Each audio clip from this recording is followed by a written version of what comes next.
The left-right game, Draft 1, 09-02, 2017. Rice, non-perishable. Soya sauce, non-perishable. Salt, non-perishable.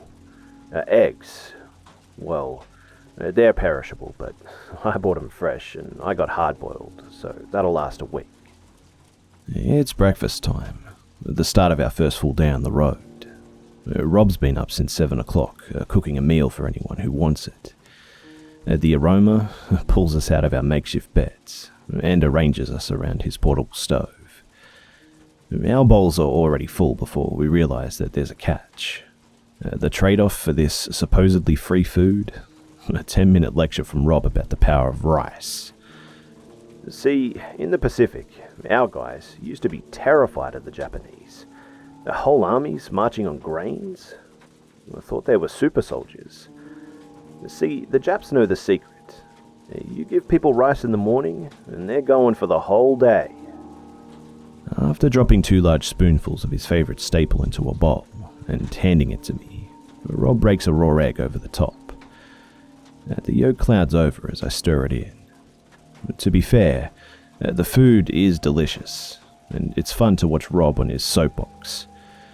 At least there's some things that he's willing to talk at length about. I stare across the circle at Lilith and Eve. The latter has spilled rice onto her top, and her friend is teasing her playfully. Eve sees me looking over, meets my gaze and turns back to Lilith, her tone dramatically muted. I return to my food, making a point to seem attentive to Rob's speech. A minute later, the 2 girls decide that they've finished their meal, and I quickly realize so have I. Devouring the last few bites, I place my bowl into the small tub of hot water next to the stove and casually wander over to their car. Lilith and Eve are facing away from me, silently packing up their sleeping bags. They refuse to look at me once I reach them, in a deeply conspicuous attempt at subtlety. Is he watching? I glance over at Rob. He's still talking at Bonnie, Clyde, and Apollo, asking them to guess what breakfast translates to in Japanese. I think we're fine. So, did you see the car? Without answering, Eve reaches into the back seat and picks up a MacBook, the repository for all of Paranormicon's footage. She presses play as Lilith and I huddle around her, blocking the view of any potential onlookers. The footage depicts a familiar road. Lilith and Eve must have dropped off the hitchhiker and just made the next corner. I can hear them talking about the experience, both terrified and thrilled at the events of the day. Eve reminds Lilith that they need to look out for the car. Lilith swears and the camera immediately starts scouring the roadside. Look, there it is. Yeah, I see it. Slow down, slow down. The abandoned car comes into view, with Eve slowing to a crawl and Lilith maxing out her camera's zoom function. A precious few details can be summarily gleaned. The car's windscreen and driver's side window are broken. The keys are still in the ignition, and once Eve overtakes the wreck, it's just possible to make out a dark stain soaked into the driver's seat. Stop the car. Just as Video Eve starts to slow to a halt, the real Lilith shuts the laptop. I glance between them, trying to keep my voice as low as possible. You stopped the car? Well, I mean, yeah. Eve says. We know you told us not to, but it was like really weird, so I went over and... Lilith put her 2 cents in. You got out of the car? For the record, I was super against it, okay? Eve defended herself. Anyway, there wasn't much in there that we didn't get from the road. Except there was a bag on the back seat. Lilith stated. Did you get a look inside? Yeah.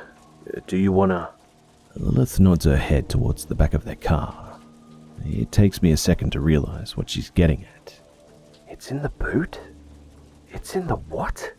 Eve says with concern on her face. Well, yeah, obviously. We just couldn't leave it there, right? Look, you can watch the rest of the footage any time. We'll even send it to you. But you need to look into this bag before we hit the road. I check on Rob once more. He's washing up the bowls and cutlery, exchanging small talk with Bonnie, oblivious to what's transpiring a mere 5 meters away. Lilith and Eve escort me to the trunk, reforming our secretive huddle before Eve lifts it open. A brown leather duffel bag sits front and center. It looks expensive, but worn, probably a few decades old. The pair gesture for me to unzip it. Just to preface this, I want to say that this whole trip has been fucking weird, Lilith says. The bag isn't exactly full. I rummage through the loose contents, finding a few sets of good quality men's shirts and a pair of jeans. Further down, I find a small and well-used shaving kit. I'm starting to wonder what Lilith and Eve are so bent out of shape over, when my hand hits the hard edge of a rectangular object. Slowly, and with great care, I manage to extricate it from layers of wool and denim. It's a package, a heavy square block, about the length of my forearm, neatly wrapped in brown paper. It seems completely unassuming, except for a black wire hanging from the underside, leading back into the bag itself. Lifting the wire, a black plug rises out and swings slightly in midair. Turn it around, Eve says. With both girls watching me intently, I turn the package in my hands. The wire connects to the charging port of an old Nokia 3210, which in turn is superglued to the package, along with a few shards of exposed circuit board. Last, but certainly not least, the words emblazoned on the brown paper, in imposing black typeface. C4 explosive. My mouth feels dry. I wasn't expecting that. I know. Fuck this road, right? There was tons more in his trunk too. It was insane. Lilith piped in. Is this dangerous? Not right now. It's basically inert unless you have the detonator, Eve states. Are you sure? We have Wikipedia downloaded on a hard drive. It's the only reason Eve let me bring it here. She read the article like 3 times. Anyway, the Nokia's out of battery, Lilith said. Okay, well, I'm not even going to ask how you know that. But I don't get this. Why would someone bring plastic explosives for the left-right game? I mean, what the hell are we heading into? I have no idea. Do you know if Rob has any? Eve says. If I have any of what? When I look up, Rob's only a few steps away from us. I hide the C4 behind my back, dropping it into my satchel next to my notebook. I just manage to pull my fingers out of the way as Eve instinctively slams the trunk shut. Tips for sleeping in cars. These guys had a rough night. Well, I'm sorry to hear that. It's just something you got to get used to, I guess. Hey, we're hitting the road in 15 to 20 minutes. That alright with you guys? Yeah, totally, Eve says nervously. Bristol, you mind helping me pack up? Yeah, sure, not at all. Painfully aware of what's hanging at my side, I step away with Rob towards the now dismantled stove. Looking over my shoulder, I see Lilith and Eve are watching us go. Their faces are awash with apprehension. I can't say that I feel the same. Despite my surroundings and the multitude of unsettling events, I don't have space in my head for apprehension just now. All anxiety is slowly being pushed out, its territory annexed by a bolstering sense of resolve. There are far too many strange things happening on this road, and even if it kills me, I'm going to find out what they all mean. Hey Rob, can I talk to you? We've packed up everything in the back of the Wrangler, and are about to get back on the road when Ace comes up behind us. Rob turns around, and I sense an icy shield raising up as he curtly addresses our compatriot. What is it, Ace? can I ask you something? It's okay if you need me to go home after. The shield thaws. This isn't the Ace that we've seen before, and Rob's perceptive enough to notice it. He engages, albeit cautiously. What do you want to ask? Ace shuffles uncomfortably. Suddenly, he seems much younger. Well, does the hitchhiker... Does anything happen if you don't pick him up? Oh, fuck, Ace. I told you, you can't. Oh, fuck. Just tell me what happened. I was making my way down the road and I was angry at how you'd been. And when I saw the hitchhiker, I thought I should, do what I said and just drive by. He starts to tremble, unable to meet Rob's eye.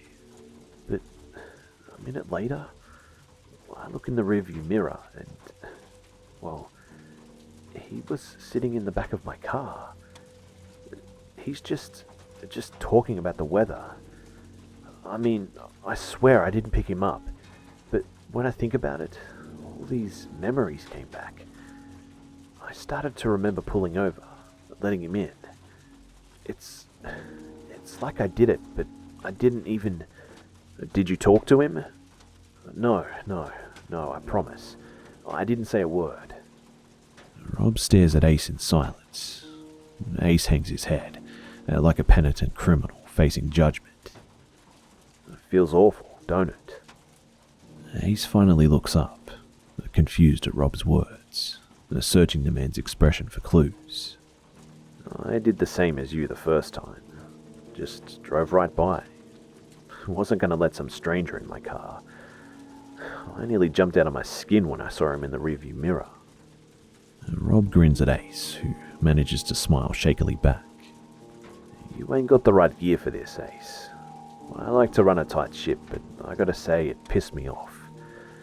If you want to turn that Porsche of yours around, no one will think anything less of you, but if you want to keep on this road, how about you try to listen to me more, and I'll try to be less of a hard ass. Rob holds his hand out for Ace to shake. It's an offer of peace, or at the very least an offer of terms. Ace accepts it, grimacing only slightly as he faces Rob's iron grip. Well, it's about time we hit the road. 5 minutes later, we're rolling into a deep valley, each member of the convoy appearing over the crest of the hill behind us. Everyone's present and accounted for, including Ace. I have to say, I'm impressed. With what? With how you handled Ace. One might presume a guy who's been divorced 4 times isn't the best at conflict resolution. A divorce is conflict resolution. Yeah, that's a good point. He seemed to be saying that the hitchhiker made him pull over. Is that really what happens? Yep, he always ends up in the back seat, and you always remember picking him up. Well, it's just that's not scientifically possible. Yeah, you need to get used to that. We spend the next 2 hours in silence, with me typing up my notes and Rob navigating the sparse few turns that show up every now and then. Ace's testimony, it troubles me. Perhaps because it stretches my favorite theory, that the game is an elaborate hoax perpetrated by Rob Guthert. I was content that the hitchhiker could have been an incredibly deft performer. But even if the man was a RADA trained thespian, that doesn't make him capable of mind control. Ace could be insane, I guess, or maybe an actor himself. But those ideas sound exactly like the idle rationalizations I decried in Rob earlier. I'm not sure what my theory is at this moment. I keep working, hoping to type my way to revelation. A few lone trees have started to show up in the distance, towering wild pines with trunks as thick as barrels. And without my noticing, The trees grow slowly more numerous, and in that creeping way that landscapes change, it isn't long until they span both sides of the road, encapsulating us in a deep, bright forest. Realizing that I've recorded everything of substance, and with Rob concentrating on the drive, I have no choice but to lay back in my seat and watch the world roll by. Despite the pervasive strangeness of the left-right game, there is beauty on the road. Under the light shade of the canopy, the smell of pine needles permeating the still air, I actually feel myself starting to relax. It only takes 3 words to change that, though. The words don't come from Rob, though. He's as quiet as always. They aren't spoken by the rest of the convoy either. The words are writ, large in calligraphic gold paint, resting on a spotless white sign. Even from a distance, with the letters little more than a blur, I know what they're going to say. They're the words that I've been dreading since I switched off the radio. The words that I spent a long, troubled night hoping that I'd never see. Welcome to jubilation. It turns out that there is room in my head for apprehension. This is ferryman to all cars. We're going to be heading through a small town. No rules here. Just keep driving and we'll be fine. Rob puts his radio back into the receiver, and I try to ignore the distinct knot in my stomach. Hey, what does the name Chuck Greenwald mean to you? About as much as John Doe. Why? He's the radio DJ here. In Jubilation? How do you know something like that? Well, I was listening to his show last night. What do you know about this place? It seems like a good town. Folk don't pay much attention to you. I just head straight through. You've never seen anything untoward? Some weird stuff now and again. I like to keep my eyes on the road. The forest clears abruptly, like a parting curtain, to reveal a picture-perfect American town, archetypal almost to the point of self-parody. We've arrived in Jubilation. There's no denying that this town is beautiful. We're welcomed by a row of vibrantly coloured shops, spanning the length of a road-wide street. At the far end, an ornate grade walled town hall proudly surveys its domain. The place is immaculate. I failed to find a solitary piece of litter on the sidewalk, a single smudge on the plate glass shop windows. Every inch of Jubilation is pristine, tranquil, and noticeably deserted. Where is everyone? I don't know. There's usually some around. Maybe there's a game on? We take the next right, then another left. The story's the same at every turn. A beautiful, leafy suburban town, entirely bereft of its human population.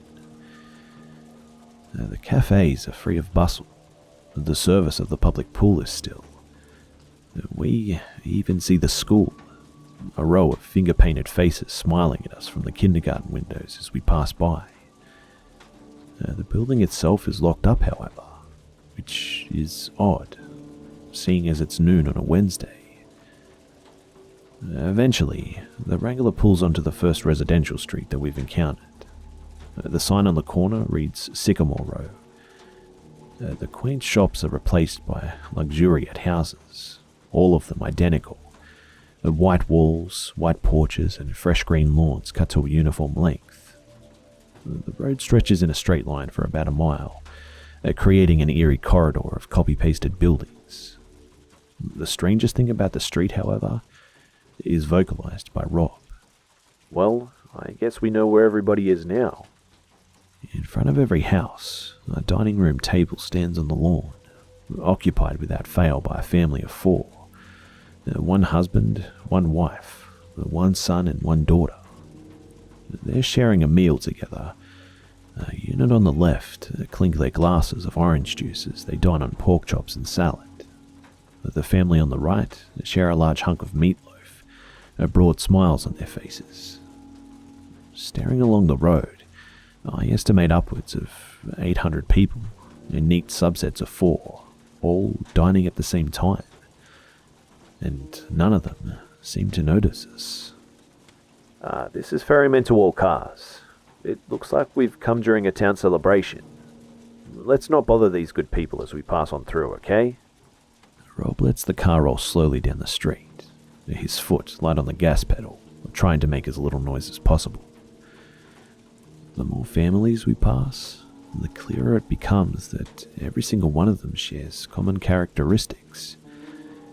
All of them are impeccably dressed. All of them consist of the same subset: a husband, wife, son and daughter. And though their chosen meals vary slightly, they all share an almost oppressive happiness. A small town America, am I right, guys? Polo's jokes don't make things any better. I feel claustrophobic, trapped. Some screaming animal deep within me knows that it's surrounded, on every side, by something that it doesn't understand. I don't know if I'm imagining it, but as we've continued down the road, everyone outside seems to be laughing a little harder and celebrating a little more. We've successfully crept more than halfway down the street, a sharp left turn coming up at the end, representing the road out of Jubilation. Another street comes up out on the right, Acre Road. While we pass by it, I take the opportunity to glance down this new avenue, curious as to whether every street is like ours. And I don't like what I see. The houses are similarly prestigious, the walls pristine white. But like a spot the difference puzzle, it's the subtle changes that make the picture. There are no tables and no families on the wide green lawns. Almost every window I can see is broken. The cars lie abandoned in the road, with one smashed into a splintered porch. Above every door, an X has been drawn in red paint, and outside of each house, a small mound of clothes lie on the fresh-cut lawn.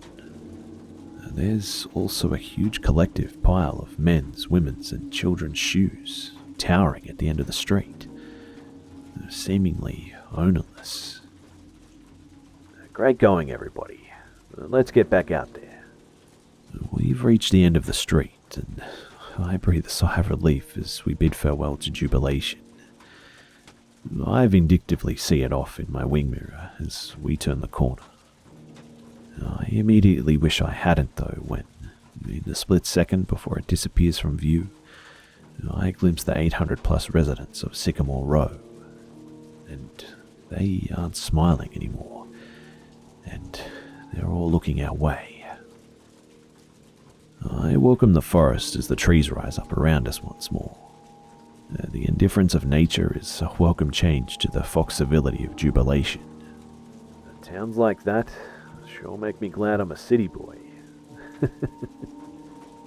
I thought it was nice. Wasn't it like Wintry Bay? Bonnie says. I don't think I've been. Clyde states. Oh, maybe it was Shelburne Falls? Oh yeah, it was a little like Shelburne Falls. Guys, we gotta keep this channel clear, okay? We hurry along the next road and turn right. The further we get from the eerie town of Jubilation, the higher our spirits seem to be. Hey, how long until we stop? About another 4 hours. Nothing big in between us and there, though. It shouldn't be a problem. Good to hear. So, what does breakfast translate to in Japanese? You heard that? Yeah, I've been curious all day. Does it have something to do with... I jolt forwards, a sharp pain in my neck as my head recoils back against my seat. Rob has stamped his foot onto the brake, bringing us to an immediate and shocking halt. Before I can ask why, my question is answered as one of the colossal pine trees slams into the road ahead of us, blocking our route forward. Fucking hell. Are you okay? Yeah, I'm fine. Massaging my neck, I look towards the base of the felled tree. The low end is covered in straight, sharp cut marks. Someone has brought this tree down, timing its fall in an attempt to cripple the wrangler. Rob, what's going on? Ferrymen to all cars. Full reverse. Watch out for the people behind you. The convoy pulls away, back down the road towards Jubilation. Rob waits for Apollo to start moving, then backs up himself. There's a second jolt as Rob abruptly stops the car, surveying our means of egress. Ferrymen to all cars. The road's done for, but there's a gap at the end, I think. Be careful, though. Rob is right. Though the tree has fallen across the tarmac, only the thin treetop lies over the grassy bank between the road and the forest. There's a bit of a valley between the edge of the road and the grass, and Rob wastes no time in showing the others how to negotiate it. Twisting the wheel, Rob dry steers towards the gap and proceeds cautiously towards the roadside. I watch the asphalt disappear beneath us, moments before the telltale bump. The wrangler drops down the small bankside and turns around the fallen tree. I watch the needle-covered tip brush up against my window as we roll past, and with a second bump, Rob brings us back onto the road and pulls us over to the far edge, turning the jeep to face towards the convoy. Okay, Apollo, make your way. On it, Rob. As Apollo swerves towards the gap, I can hear something. It's the sound of a running engine. At first, so quiet that it's almost impossible to isolate it from the convoy's own rumblings. It's since grown louder, however, and it's growing steadily more noticeable. Rob, I think someone's coming. Apollo, get yourself over here right now. All cars, you're on double time. Get moving. Apollo accelerates towards the gap. His Range Rover shudders, banking on the grassy decline, but it's hardly any effort to pull himself around the tree and back onto the road. The noise in the distance grows louder, and I can picture the vehicle careering towards the corner, just one turn away from having its windshield locked on the convoy. Though I have no idea what it might be, I don't want to share the road space with anything coming out of Jubilation. The rest of the convoy can hear the noise now. Bonnie and Clyde roll over to the gap and quickly but tentatively push themselves down onto the side. It's clearly harder than Rob and Apollo make it look. After a few moments, they travel across the bank though, bringing themselves out on the other side. And the vehicle turns the corner. A white truck skids into view, its tires shrieking against the road. A metal beam sticks up behind the driver's compartment, and a hook swings with the momentum of the hard right turn. It's a tow truck, though something tells me that it's not here to lend us assistance. All cars, once you're on the other side, drive. Wait around the left turn. I'll radio if they get by me, okay? What about you guys, though? Apollo says, with some stress in his voice. I'll come once everyone's across. Now ain't the time for questions. Eve and Lilith, get over here now. We still have time to get everyone across, but every passing second feels like a precious fleeting loss. Even Lilith are impatient for their turn, dropping onto the roadside and coming back in a matter of seconds. The truck is gaining with incredible speed now. I can just about make out the words Jubilation Recovery scrawled across the hood, and the letters are rapidly becoming easier to read. Blue Jay takes her time dismounting the road. In fact, she's almost casual in how she maneuvers, whittling away at the remaining seconds we have. A swell of anger wells up inside of me as her wheels hit the road again.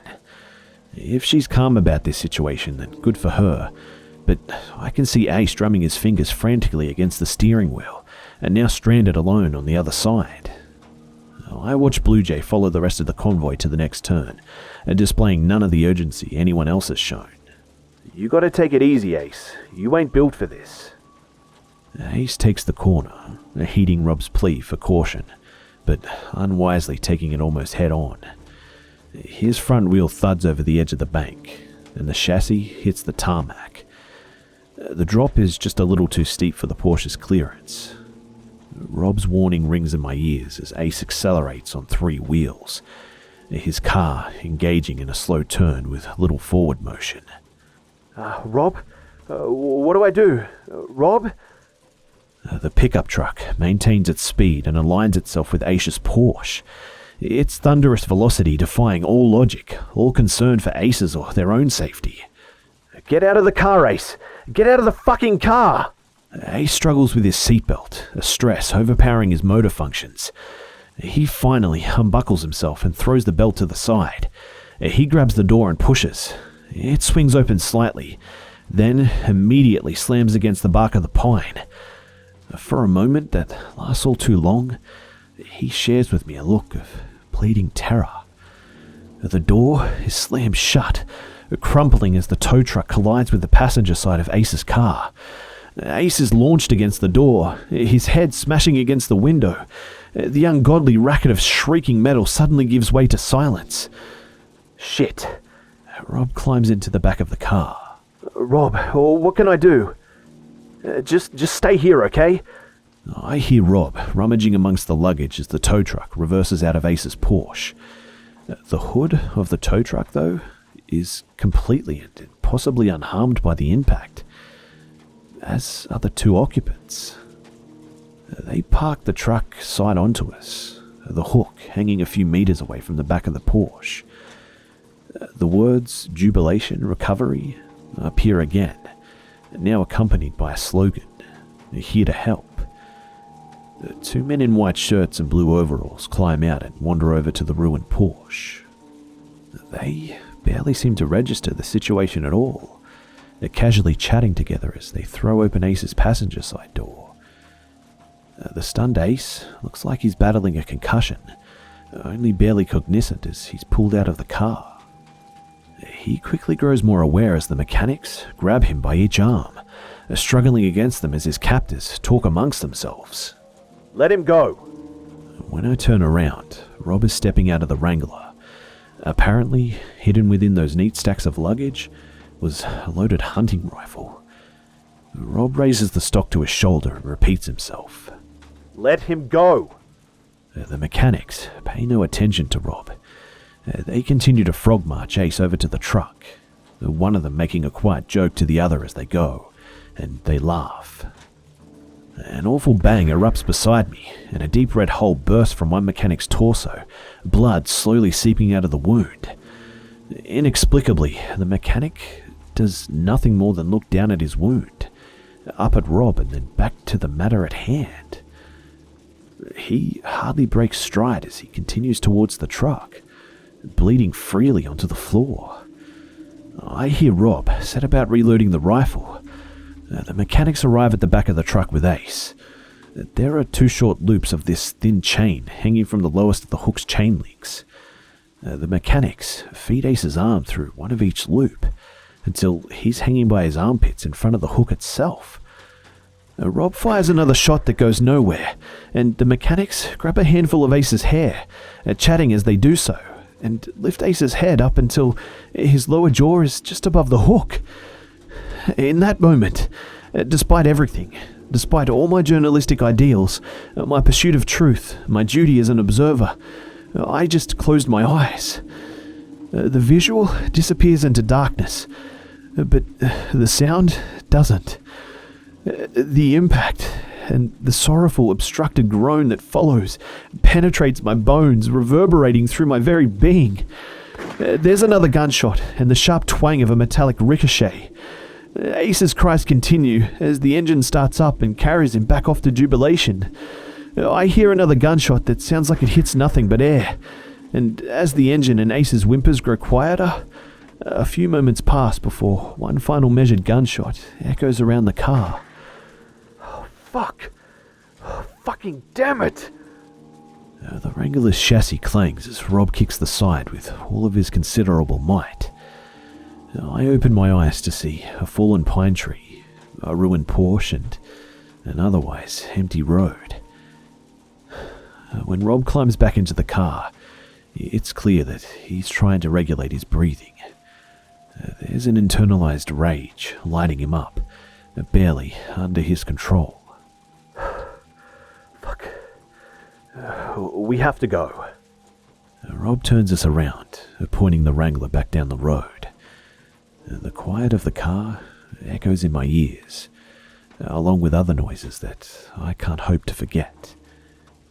I watch the fallen pine grow smaller in the rearview mirror, overwhelmed by a feeling that I'm leaving more behind on this road than I can currently imagine. Bereft of conversation, of logic, of any semblance of comfort, Rob and I do the only thing that we can.